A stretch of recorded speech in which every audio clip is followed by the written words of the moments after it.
Assalamualaikum warahmatullahi taala wabarakatuh. Hari ini Ustazah ingin menjelaskan atau menerangkan tentang tajuk hukum tajwid tahun 6, pelajaran tahun 6 iaitu izhar khalqi. Okey, sebelum kita melanjutkan pelajaran kita tentang izhar khalqi, kita lihat kepada objektif pembelajaran pada hari ini. Yang pertama adalah murid dapat membaca kalimah yang mengandungi izhar khalqi dengan betul dan murid dapat mengenal pasti hukum izhar khalqi dengan betul. Okey, jom kita teruskan yang lain. Okey, maksud izhar khalqi. Izhar khalqi, izhar dari segi bahasa bererti nyata dan terang. Khalqi pula ialah kerongkong. Okey, maknanya bacaan izhar khalqi ni maksud dia dalam bahasa Arab adalah izhar ni adalah jelas dan terang. Manakala khalqi adalah kerongkong. Kerongkong maksudnya sebutan yang berada di bahagian kerongkong. Okay, izhar khalqi dari segi istilah ialah menzahirkan iaitu menyatakan bunyi nun sakinah atau tanwin yang bertemu dengan huruf-huruf khalqi yang 6 dengan jelas tanpa dengung. Okay, kalau kita tahu dengung ni adalah yang kita sebut lama 2 harakat tu kan, tapi untuk izhar khalqi tak boleh. Ya, kita kena baca dengan zahir, dengan jelas, dengan terang, tak boleh dengung. Ya, okey. Seterusnya kita lihat kepada huruf-huruf izhar khalqi. Apakah huruf-hurufnya? Ada 6 ya. Ada 6 huruf izhar khalqi iaitu alif, ha, ha, kha, ain, ghin. Ya, alif ataupun hamzah yang bunyi a, hamzah pun bunyi a, ha, ha, kha, ain dan ghin. Okey, itu adalah huruf-huruf izhar khalqi. Okey, cara bacaan. Izhar bermaksud menjelaskan atau menzahirkan. Oleh itu, hendaklah dizahirkan sebutan nun sakinah dan tanwin tanpa mendengungkannya. Tadi saya dah cakap tak boleh dengung ya. Ini dapat dipastikan dengan menekan hujung lidah ke gusi depan sebelah atas dan tidak membawa suara ke pangkal hidung.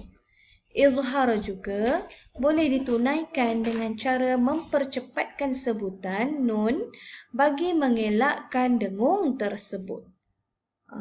Yang ini nak tekan hujung lidah ke gusi. Contoh man amana.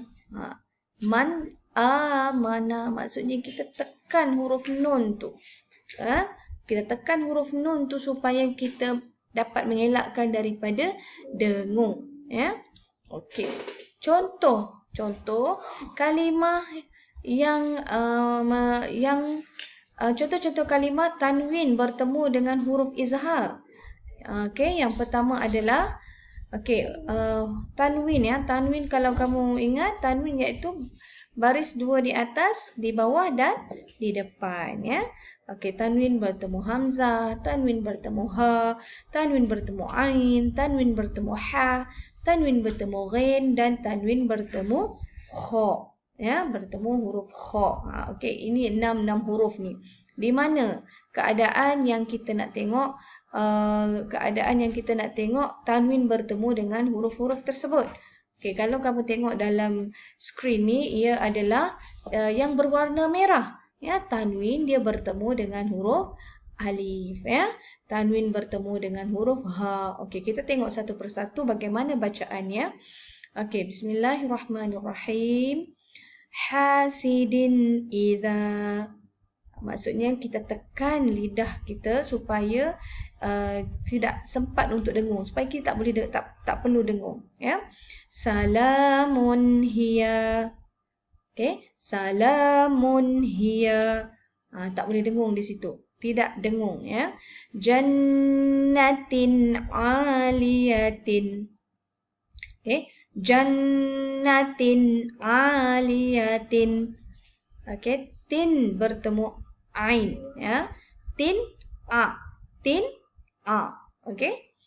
Ata'an hisaba.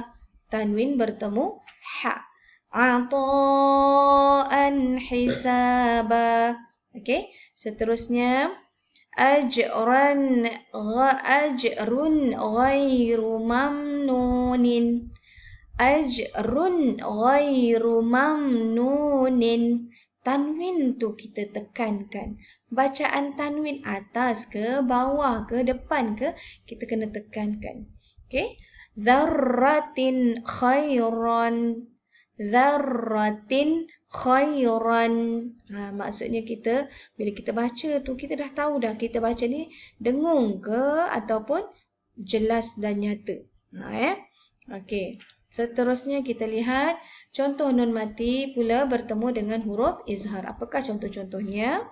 Okey. Tengok yang kuning-kuning tu yang warna kuning tu, itu adalah huruf nun mati yang nun mati bertemu dengan huruf-huruf izhar khalqi. Okey, kita baca sama-sama. Man utiya, man utiya, wanhar, wanhar, man khaffat, man khaffat, wali an'amikum, wali an'amikum, min ghislinin, min ghislinin, anhu, anhu, ghasiqin idha, ghasiqin idha, salamun hiya, salamun hiya, dzarratin khairan, dzarratin khairan. Okey.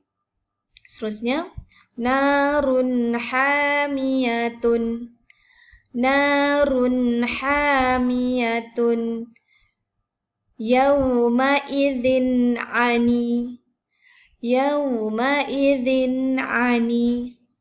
Dan terakhir ajrun ghairu, ajrun ghairu. Okey, jadi kita kena berhati-hati apabila menyebut huruf-huruf yang begini bila kita ingat, bila kita baca Al-Quran, bila kita jumpa huruf-huruf yang izhar ini, kamu tidak boleh mendengungkannya, kamu mestilah baca dengan jelas. Okey, seterusnya kita pergi kepada sedikit latihan, iaitu cuba murid-murid baca ayat 16 hingga 22 surah Asy-Syura. Kemudian melalui lembaran ini, cuba kamu keluarkan kalimah yang mengandungi bacaan izhar halqi. Okey, di sini kamu kena lihat dan baca satu persatu setiap baris supaya kamu boleh mengenal pasti di manakah kalimah yang mengandungi bacaan izhar halqi. Okey. Saya harap kamu boleh buat latihan ini dalam buku AG1. Okey, ayat tak payah salin, kamu cuma salin jawapan sahaja. Okey, ingat kalau nak kenal di mana nun mati, nun sakinah ataupun nun, nak kenal hukum izhar khalqi, kamu mestilah melihat nun yang bertanda mati. Nun yang bertanda mati, selalunya nun yang bertanda mati dia akan bertemu dengan huruf izhar khalqi. Kalau nun itu tidak ada tanda mati, bermakna dia berada dalam hukum yang lain. Okey. Seterusnya okey, sedikit kata-kata daripada ustazah sebelum kita menutup pelajaran untuk hari ini. Okey, apakah tujuan kita belajar tajwid?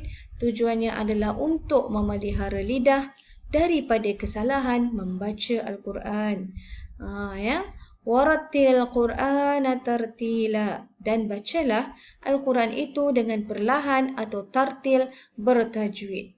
Okey, jadi Ustazah harap kamu sentiasa mempunyai semangat untuk terus mempelajari tajwid supaya bacaan Al-Quran kamu menjadi sedap didengar dan betul, ya, dan betul. Okey, Ustazah rasa sekian saja untuk kali ini. Wabillahi taufiq wal hidayah. Wassalamualaikum warahmatullahi wabarakatuh.